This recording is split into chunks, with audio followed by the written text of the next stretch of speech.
Greetings, interwebs. 'Tis I, Sebastian Piccione, and this is F3G2, coming at you live from the back of Famous Faces and Funnies. There's the 3 Fs. And you can watch us on GonnaGeek.com. There's the 2 Gs.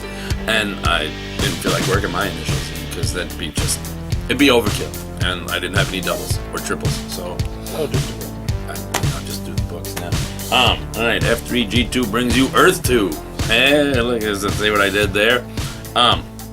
This is my favorite comic of this entire week. We don't usually do a pick of the week. We used to back when this was a different show and we remembered. But most of the time we couldn't, I had a co-host and we couldn't agree on what the hell the book of the week was going to be. It's just me, so I can say book of the week, Earth 2. The Earth 2 universe is so much better than the regular New 52 anyway. So this is number 24. And it's just so good. It makes me so happy. Earth 2 Jimmy Olsen is my favorite character in probably comics right now. Who knew? And Val-Zod, or as the internet calls him, the Black Superman. And people are worried that we live in times where everything has to be politically correct. Clearly it does not. Val-Zod, the Black Superman. Not to be confused with Calvin Ellis, the Black Superman. See why you can't use these? Yeah, another one that I like. See why you can't use these as you can't just go for the un-PC descriptor, because now you have to. Which one? There's a multiverse, bitches. And if you want a really good look at why you can't go with that, read the article Jamal Igle wrote about how Superman is a brand, and it's really good. Read it. Not a lot of pictures, so you're gonna have to trudge through. Anywho, super good, big changes, and eventually we may see the war that they keep talking about in Future's End, where Earth 2 and whatever the hell they're calling, it's like Prime Earth. There's Prime Earth and Earth Prime, and they're not the same Earth. And really, I already hate you, multiverse. Somebody give me a crisis. We need a crisis. But anywho, Earth 2 Jimmy Olsen is awesome. I am loving. You know what I love? I'll tell you exactly what it is I love about the Val-Zod Superman. This is the debut of his super shirt. He's Superman. He is more Superman than Superman in the New 52. He is more Superman than the original Earth 2 Superman, especially right now, because he's all apocalypse possessed. He is infinitely more Superman than the Man of Steel movie Superman, because he's a pacifist. Which at first sounds like, well, how can he be a pacifist? I mean, no, that doesn't mean he won't defend. It just means he's not going to go out on the attack.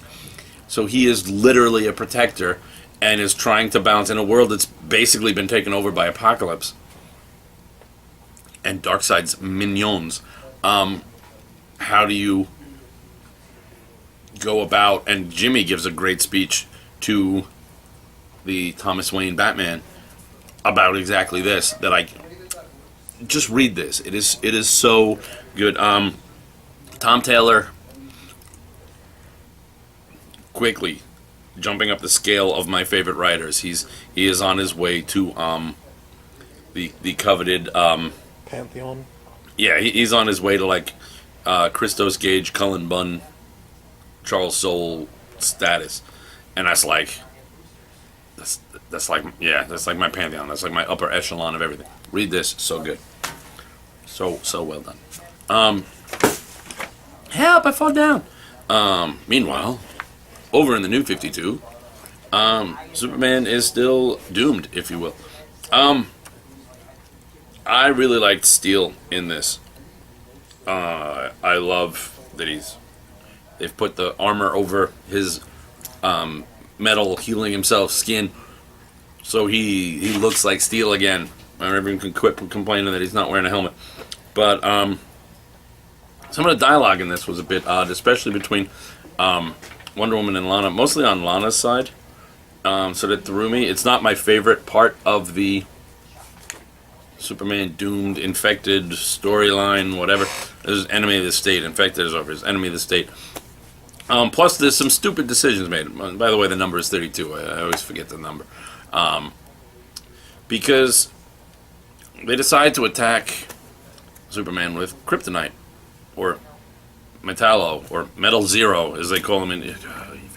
But anywho, it works to an extent. But basically, what it does is kryptonite doesn't affect the Doomsday half of this mixed DNA. They basically just take out the Superman half that's been holding the Doomsday in check. So they literally just made Super Doomsday completely capital Doomsday, lowercase super. And they seemed, the way General Lane announced it, maybe it's just Greg Pak didn't convey it as well as he could have. But it's almost like General Lane knew. It's like, oh yeah, well, no, get out of there, Steel. Why? Well, it worked. No, it only weakened the Superman half. Now he's all Doomsday. Like he knew this was a possibility and still thought, yeah, let's try this. Because I don't know why. So, there's that. New Warriors. I loved and hated. What? You hated something new? Yeah, I did. It's okay. You'll get over it. It was good. Especially everything dealing with either Araceli, or what's she calling herself, Hummingbird, and Kane's Scarlet Spider. There's a whole great thing with him and apparently the whole thing that's going on in New Warriors is everybody thinks they know who everybody else is, and they don't. They keep talking to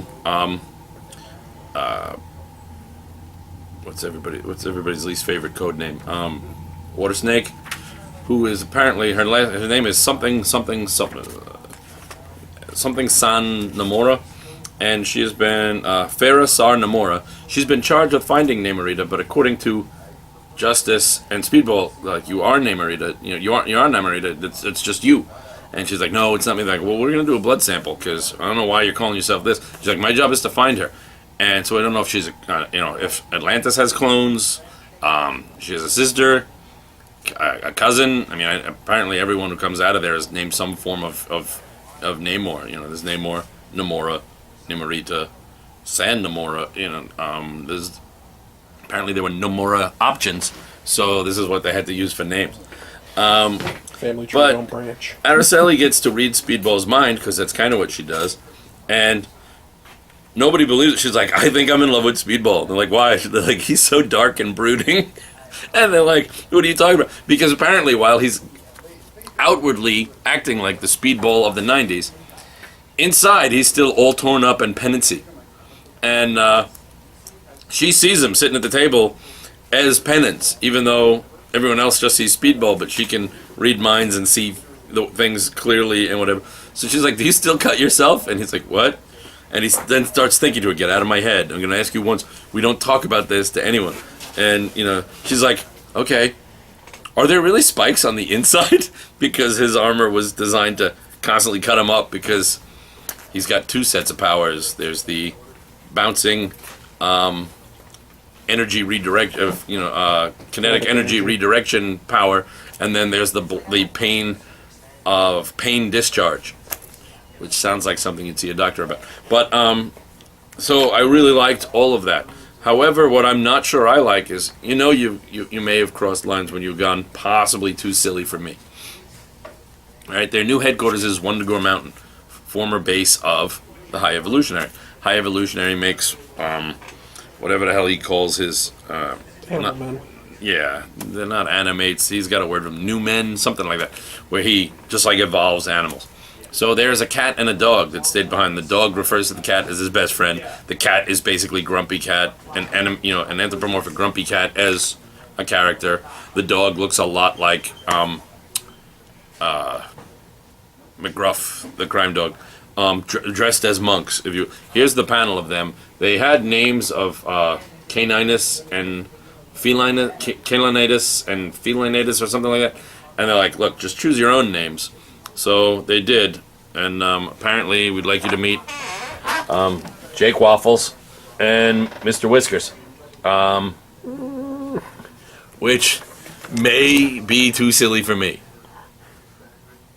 Which, if you've watched this show at all, you would know there should be no such thing as too silly for me. But we'll wait and see. I will reserve judgment, because, hell, I'm still reading Justice League 3000. So who am I to judge anything? Things end badly for the Flash, again. The real bad behind everything is revealed, and it turns out it's someone we knew and trusted, who comes out and he doesn't just say, "Look, I'm the real bad." He proves it. He's like, "Oh, see, this is someone else we all know and love." Snap. There's no going back now. I'm the bad guy. So that's good. Firestorm continues to be a self-serving, callous son of a bitch. Superman, I like. He started out, he was completely arrogant, and he still is. But you're starting to see that even without the full memories and upbringing of Clark Kent, you're starting to see that there's that sense of right and wrong that's just innate to the character. And Wonder Woman still seems to be all just, blood and war kind of caricature. But Superman and Batman are starting to sort of develop who they are. But really the most advanced two are Hal and Barry. I mean, Barry keeps dying, but Hal's power is killing him because he doesn't have the ring. The power comes from within, but every time he uses it, it like burns his cells out. And he's been shrunk down to about this big, and he's okay with it. He's still doing what needs to be done. He's like, "What?" And they're like, "Why?" And he's like, "Well, I'm a hero. I don't have time to worry about this stuff. There's bigger shit than me going on right now." And that's just, whoa. You've just got the essence of hero right there. So, it's 7 issues in. I don't know how long this book will last. I don't know what sales are or whatever. But it is worth the read. It's not what you expected, and it is worth the read. Miles Morales, Ultimate Spider-Man #2. Is Peter Parker back? Miles thinks clones. He keeps saying the word clone. Literally, he just keeps saying it because whether or not this is Peter Parker, he's kind of a dick to Miles. And we're going to have to see what goes on from there. Also, Green Goblin seems to be back. Or a clone, I don't know. And he's in the background. So much for the Nobody Stays Dead in the Ultimate Universe. But the story is still great. I just, this is one of my, Miles Morales is, I love this character. I just do. Quantum and Woody. Do I need to review this? It's like one of the greatest comics on the shelf. Do you need any more than that? It is brilliant. It is witty, and the stakes are high and serious. The boys find out that their father's mind is trapped inside of Vincent Van Gogh. Also, to defeat Vincent Van Gogh, the what is Edison's group called? The ERA. The Edison something. But the ERA have invented Super Choopers. Mutated, power-drinking chupacabras of doom because they needed something to fight the most powerful creature on the planet, which is Vincent Van Gogh. I don't need more of a review than that. That book is awesome. All new XFactor. All new XFactor #9. My superpower? I'm irresistible to women. It's literally the line Gambit uses after telling a woman he meets at a bar that he's a superhero. And he does. He hooks up with the woman, only to find out that, Gambit, you suck so bad. The woman he slept with is actually Mrs. Snow, the wife of Harrison Snow, the man who founded, formed, and payrolls the new XFactor. Granted, he's been banging his secretary, and she knows this, so she wanted revenge, so she slept with Gambit. Oh, Gambit. He's like, what? What? Oh, that's what you get for thinking with little Remy. Alright. You gotta keep your little bow in your pants. The storyline that seemed like it was gonna be just like a little throw. This is why I love Peter David. What seems like just a done-in-one throwaway story becomes like a major plot point as the girl they rescued who almost killed Cypher She has the power to just suck the moisture out of things. Yeah, I'm not even going with an innuendo. They take her back to her mother. Turns out she's adopted, but it also turns out her mother's house has been under watch because her father, I don't know if we're supposed to know the guy or not, it says his name is Memento Mori. You haven't heard of me because I've kept it that way. Father's like this, like, super-powered, evil bastard, and he makes off with her. So, what seemed like a simple, ha-ha-ha little story arc, it's Peter David. So he's like, oh, you laughing at that? Were you laughing at that? Because I've got like 3 years worth of what the fuck coming out of that. And you're like, huh? So, all these years, still taking me by surprise. Oh, I can't wait for Spider-Man 2099. Oh, thank you, Mr. David, for existing. Batman Eternal #9 was good, despite the fact I really don't like Batman Inc. because I think most of the other Batmans seem silly and Silver Agey. And they are, and some of them are actually just redos of Silver Age concepts. But there's a twist. There's a woman seeking to take down some of the same criminal organizations Batman's after. Not Falcone, but some of Falcone's competition. But she has a very interesting and familiar to the Batverse real name. So when she ends up impaled on a sword and Batman decides to bring her home, Penny One is like on the other end of the comm going, are you sure we should bring her home? And he goes, yeah, I'm pretty sure. He goes, I did a check on her and she didn't exist. Did another check on her, I had to dig deeper, and I found that she's with the SRO, the Special Reconnaissance Regiment. Her name is Julia. I'm going to spoil her last name. So, 3, 2, 1. Pennyworth. Julia Pennyworth. What? Oh, snap. Rooney. So, yeah, and you should see Alfred's face at the end of the book.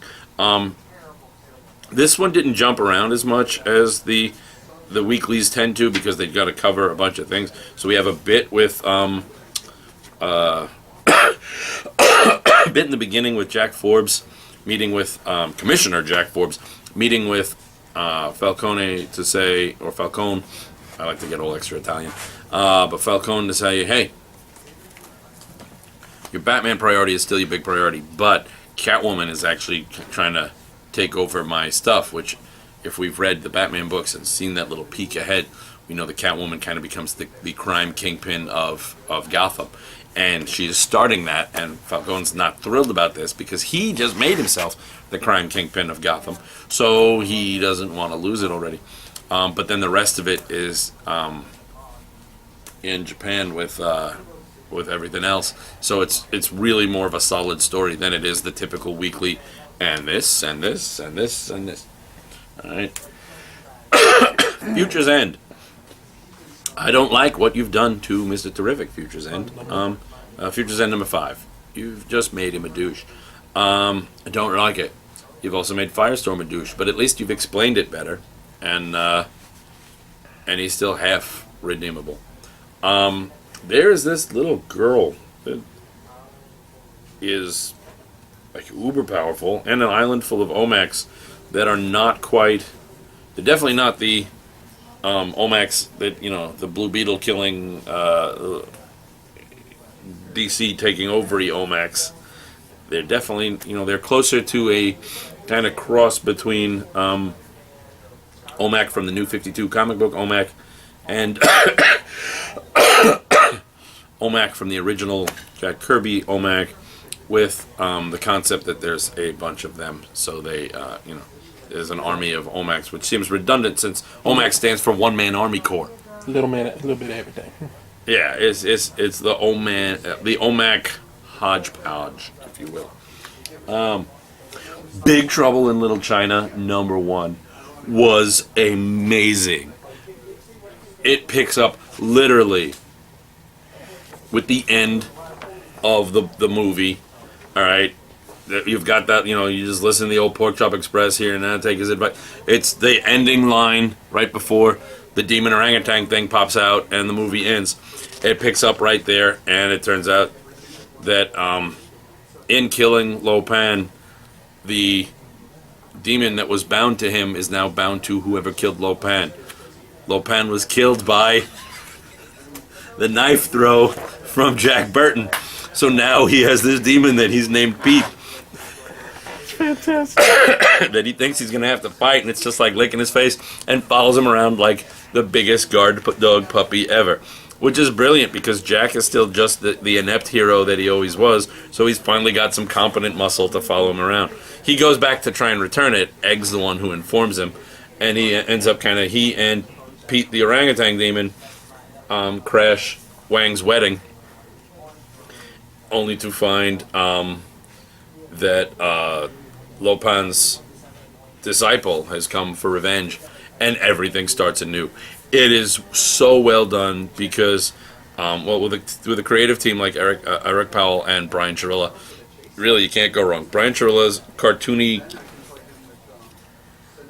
lines are just serious enough to give it that weight that the movie had, but everybody looks, you know exactly who everyone is. They look like these brilliant caricatures of all the characters. You get a Jack flashback that's just so well done. The demon, even though it's the comic and they can do more than that mask could, his mouth stays open. He's always in like he was. It's brilliant. Egg looks perfect. Wang looks perfect. Jack Burton looks beyond perfect. And Eric Powell, John Carpenter and Eric Powell got together to discuss the story. Eric Powell writes these characters like he was born to it. You read every line of dialogue by an established character in that character's voice, in that character's cadence, in that character's manners, everything. It is literally like watching a movie on paper. I can't tell you enough. I mean, I knew I was going to like it, but there was that room when something you love gets revisited. You know, you can love it and, on all principle, or you can hate it because it's tearing apart your memories. But oh my God, this was so pitch perfect. I can't even express it enough. It's perfect. Stars, there aren't enough stars in the infinite cosmos to give this a star rating. That's how good it is. Also coming out of Boom, we got The Woods #2, James Tynion's new series. Sure. Love it. And I love the first issue. This one, we get my new favorite character in the universe. We get Dr. Robot, which is what they name the space monkey that they find rummaging through stuff in their backpack. And he's got like one of those jaws, like almost like a Guillermo del Toro vampire jaw that like splits and whatever. So he's a creepy little cute thing, but I love him. The kids at the school are trying to establish order, but they don't really know what they're doing. The teachers at the school know what they're doing, but are completely out of their game and are kind of petty, which, as a teacher, I can work with a lot of teachers who remind me of these teachers, who are really more concerned with their power display than they are concerned with using that power to do anything. I know some of these teachers, and I wish they would be taken to a large alien planet where shit in the woods will eat them. The kids are on their way. They find out mosquitoes are nasty on this planet. Grizzly bears are huge and green and multi-eyed. And little space monkeys have like multiple limbs and big rabbit ears and are, adorably precocious. It's really, really good. You need to check that out. Amazing X-Men #8 and Amazing XMen Annual #1. #8 was really good. Guest stars Alpha Flight in pieces. Did you know that Puck was hooking up with her name was Talisman? Is she now just officially Elizabeth Two Young? Yeah, she's still Talisman. It's Dr. Two Young Men's daughter. What was he? He was Shaman. You know that she's getting the puck? I did not know that. Little puck to the face. See, it's like a hockey joke, and it sounds dirty. So basically, it's a Marvel team-up of Wolverine and Vindicator trying to find what happened to Guardian. And we do get the great reunion between Nightcrawler and Colossus as they go, "Oh, wow, it's amazing you're alive." And he goes, "Hey, so are you. You were dead when I died." He's like, "What? Oh, yeah, I was dead. You were dead." Huh. And then they talk about how many, and then they get to Jean and realize maybe this isn't such a big deal. X-Men die and come back. That's what they do. Anytime, Banshee. Still waiting. Anywho, it was really, really good. Amazing X-Men Annual #1. Not so good. Story okay. Art decent. Writing, though, I mean, the story concept was okay, but the writing, a lot of these, it's very clunky, stiff dialogue, and you get none of these characters feel like themselves. It feels like somebody said, "Oh, look, I'm writing the." The backup thing was a little weird. It's just like different student doodles, kind of describing Firestar. I don't know what was up with that. So, yeah, $4.99. Don't make the mistake I made. Skip it. Superior Foes of Spider-Man #12. Shit's coming to a head. Boomerang is still lying through his teeth with the same old lie. Nobody's believing him, but hey. You get forget the Superior 6, you get the Sinister 6, you get the Sinister 16. Somehow, even though I love this book, I do want to go, oh, it's Marvel continuity. The Owl is pulling a Wolverine. Because in Daredevil, the Owl is on the West Coast and an established kingpin of crime. In Superior Foes of Spider-Man, the Owl is on the East Coast and an established kingpin of crime. Admittedly, the new Daredevil introduced the West Coast version just recently, and this is 12 issues in, and he's been in it before. But both are handling so well that I almost don't care. It's just one of those Marvel things. For continuity, you know, they can blame the young X-Men. Oh, we broke the timeline, but you know, continuity was fucked up in the Marvel Universe long before that. Original Sin #3 is crap. Ooh. Pure, unadulterated crap. I hate it with all that I am. Well, that went south sooner than expected. It did. Unless something happens that says that the way this ended was not what we thought it was. Because I'll spoil it for you just in case. We find out who, according to this, was the big bad behind everything. It was Bucky. What? And he storms in on original Nick Fury, who says, "Bucky, I never liked you, you son of a..." And he says, "No more, Nick. No more." So there's your spoiler, as Bucky Barnes killed the Watcher and has now cut the head off of the original Nick Fury. It makes no sense. Why do you keep bringing this character back if you're just gonna fuck with him? Like, and I don't mean fuck with him like, oh, for story purposes. I mean, that was just stupid.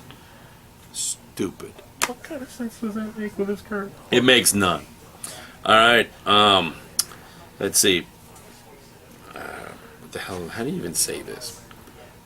Because it's got stylized letteries. So, Princess Ugg. We'll go with Ugg. It's, and I don't even know how to say Ted Knife's last name. We'll go with Knife. Knifey? I can't pronounce any of this, but it's good.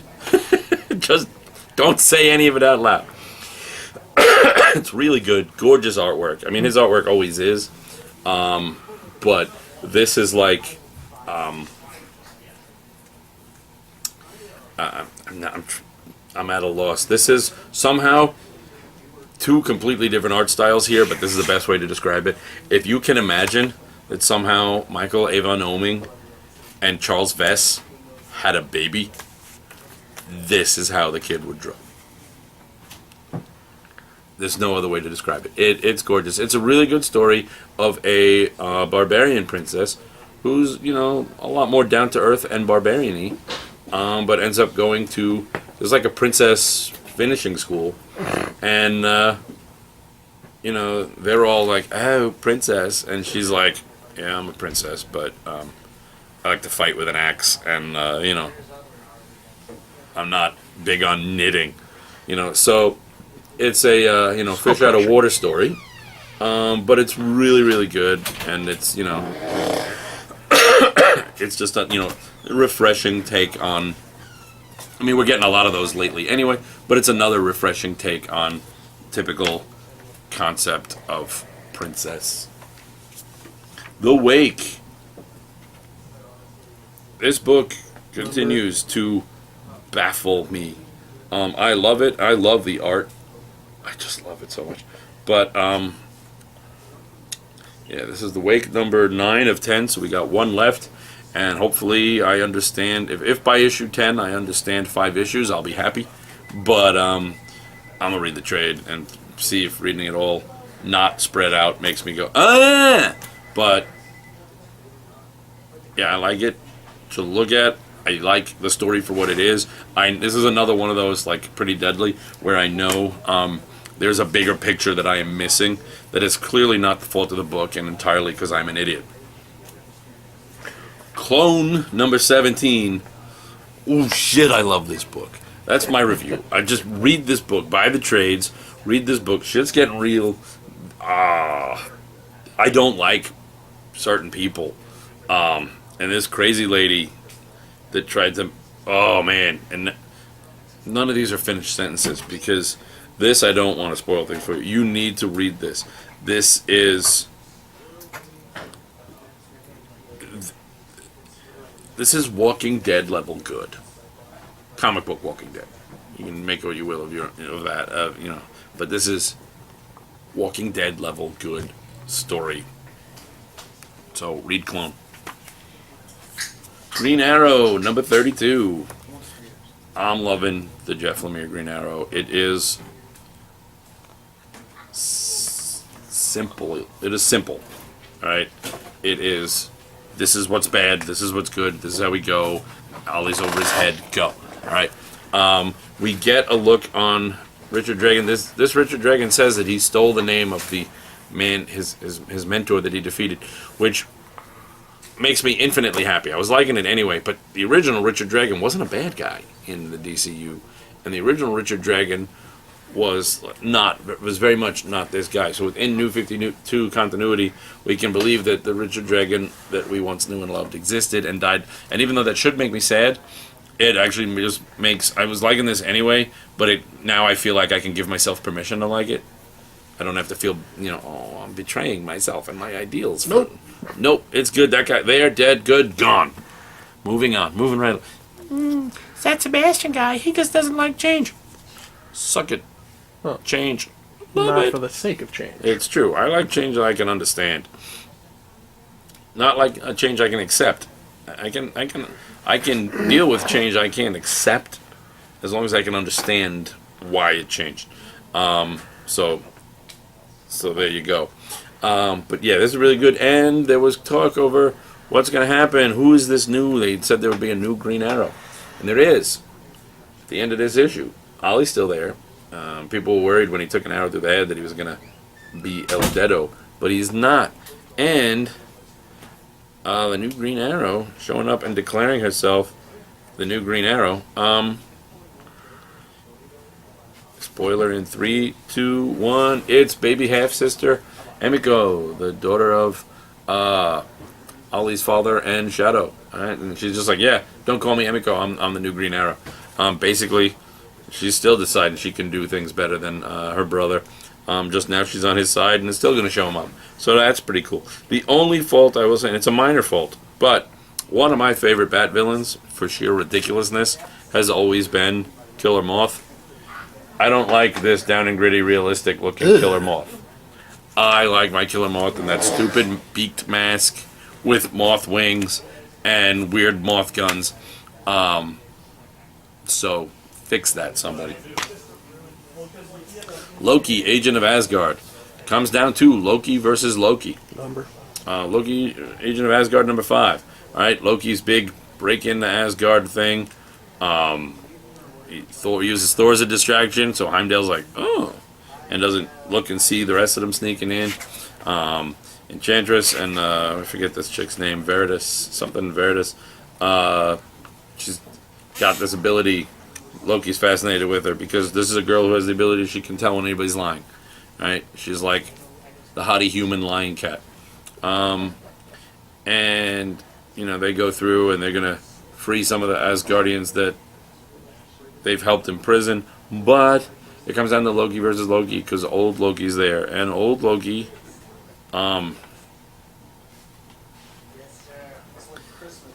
This is complicated, but it's so good. Old Loki is a shit, and young Loki is not as redeemed as he thought he was, and old Loki's like, haha, yeah, I know that. So that's pretty cool. Magneto number 5. Magneto gets a sidekick, really.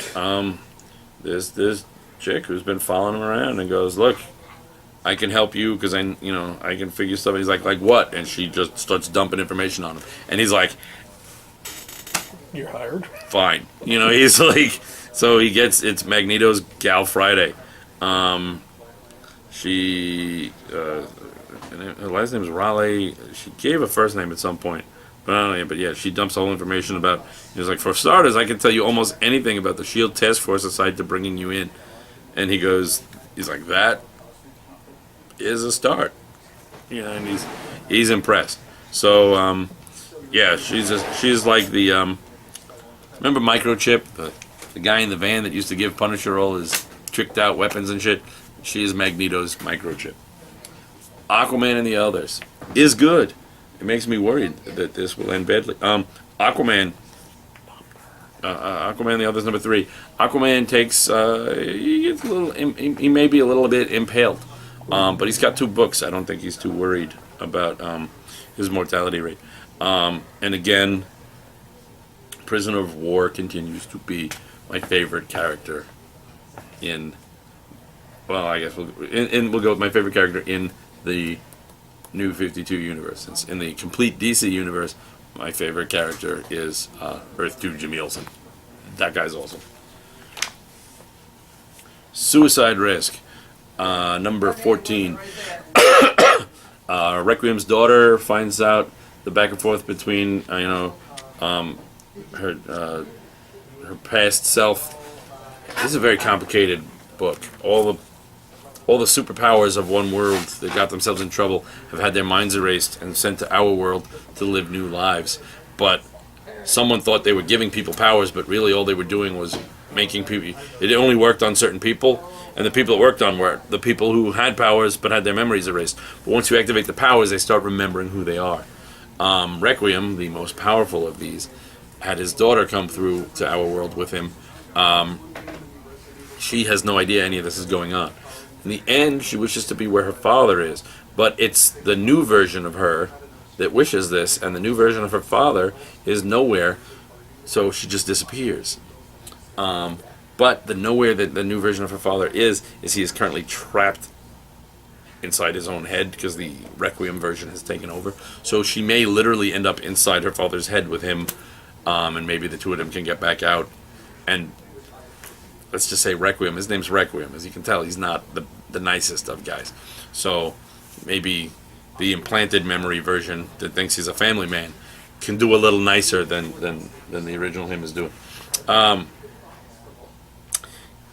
Dynamite's Captain Action Cat number 2, the Time Stream Catastrophe.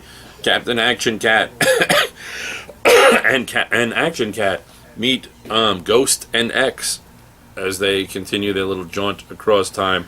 It is everything you would expect from it's from an comic. It's Art Balthazar and Franco and someone named Chris Zod Smits. So really, can't go wrong there. And I don't know what this Doodle Jump is, but for some reason it makes me very happy. It's a phone game. It makes me think of Q*bert and Adventure Time having a baby. Vampirella number 1, written by Nancy A. Collins. I remember reading Nancy A. Collins books back in the day. So I gave this a shot. And it's good. Still not necessarily my thing, but I never got into Vampirella. Though I want to do. Yeah. See what I did there? That was the thing with the pun and an innuendo. But yeah, it's good. Solid story. She's called in by the church group she works for to find a child who's been abducted by a cult leader she's had run-ins with before.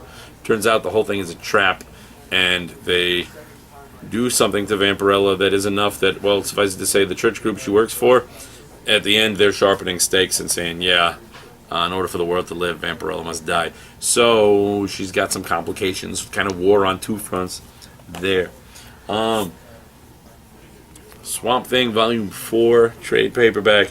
It's the first part of the Cedar storyline, the Charles Soule Swamp Thing. You've got Superman guest appearances, you've got Constantine guest appearances, and you've got the introduction of I forget her name, of Capucine, who basically is kind of like is immortal, part Joan of Arc, part what's her name from Game of Thrones? The warrior chick, the warrior knight chick that is in love with Jamie. It's Brienne. Brienne of Tarth. Yes, thank you. My wife will kill me for forgetting her name. Well, she's got so many other things to do. And it's so good. And it's got, a bunch of different artists, but of course it's got Jesus Saez, who is one of my favorites. And Charles Soule's Swamp Thing is so good. It is Vertigo in the DCU. So read that. And finally, the trade we've all been waiting for. Volume 1 of Archie's Afterlife with Archie. This book is so amazing. No matter what you think about it, read it. It will surprise you. It is so good and so well done. If you think, oh, I hate Archie comics, don't care. If you think, oh, I hate zombies, don't care. Oh, I hate Archie comics and zombies, don't care.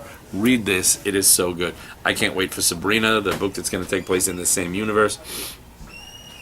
It is so good. All right, $17.99 gets you like the first 6 issues. I think the first 6. Let's check. Originally published as Archie Comics, blah blah blah. You don't want to tell me, do you? You son of a bitch. Check the back. It's not saying. Normally it says right here in the indicia, it says originally published in individual issue form as 1 through whatever. It does not tell me that here. So Bastard book. They're playing me.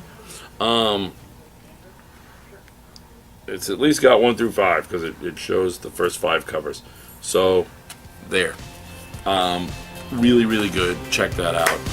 And that was rather long-winded. I'm done.